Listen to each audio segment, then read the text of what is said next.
Today, we are diving deep into a geographical puzzle.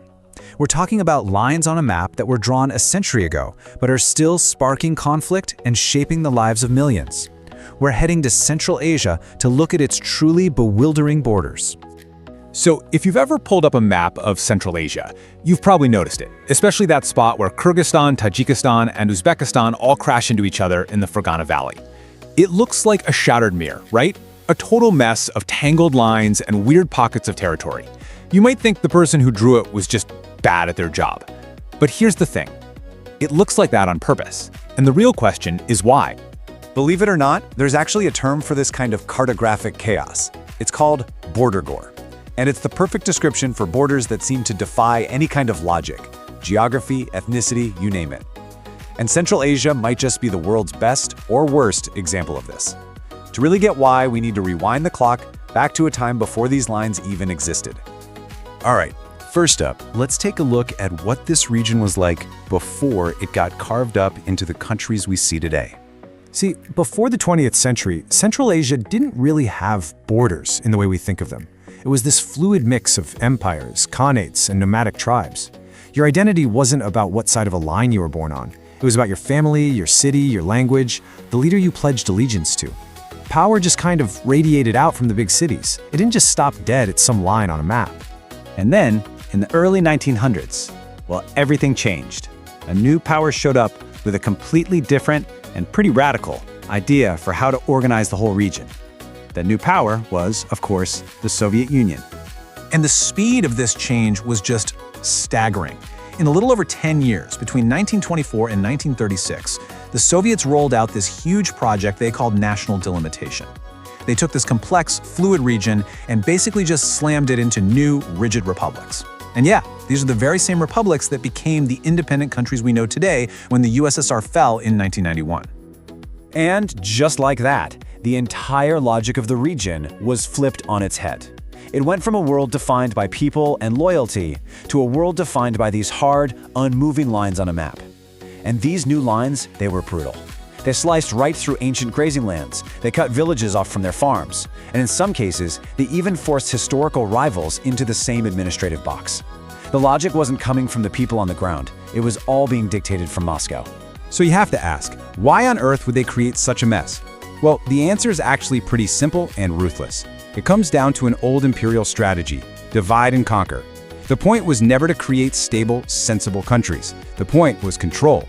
By making the borders a tangled, interlocking nightmare, Moscow made sure that no single republic could ever get strong enough or unified enough to challenge its rule.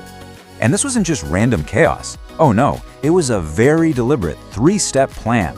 Step 1. Take the major ethnic groups, Uzbeks, Tajiks, Kyrgyz, and make sure to scatter them across several different republics. That way, you prevent any one group from uniting. Step 2. Draw the borders so that each republic needs its neighbors for basic economic survival, making them all dependent on the central planners in Moscow to manage things. And Step 3, the real kicker, make sure that vital infrastructure, things like roads, railways, and especially water canals, constantly zigzag across these new borders. This gave Moscow the ultimate remote control over the region's most precious resources. Now, as a strategy for control, it actually worked, as long as the Soviet Union was calling the shots. But what happens when the puppet master just disappears? Let's talk about the legacy they're all living with today. And this, right here, is the absolute key to the whole modern-day problem. In 1991, the Soviet Union collapses. The central power that designed this incredibly complex puzzle and managed all its tensions just vanished. Overnight, all those internal administrative lines suddenly became hard international borders. The puzzle pieces were still locked together in that crazy pattern, but the puzzle maker was gone, and these brand new countries were left to try and figure it all out on their own. And ground zero for all of this is the Fergana Valley. It's the agricultural heartland for all three nations. They all share its fertile land, its big cities, and its water. But because of how the lines were drawn, this shared dependence has locked them into a constant, tangled mess of disputes over territory, water rights, and of course, those infamous pockets of land called enclaves. And look, these are not just abstract political headaches. This border gore has serious, real-world consequences. You have enclaves, which are literally little islands of one country completely surrounded by another. You get simmering ethnic tensions that often boil over into violence. You get constant fights over who has access to a road or a water pump. And for millions of ordinary people, it just means their daily life can involve crossing a tense, unpredictable international border just to get to school, visit relatives, or tend to their own fields. So, after going through the history and the modern-day fallout, we have to land on the biggest question of all. Why do these lines, drawn almost 100 years ago, still matter so much?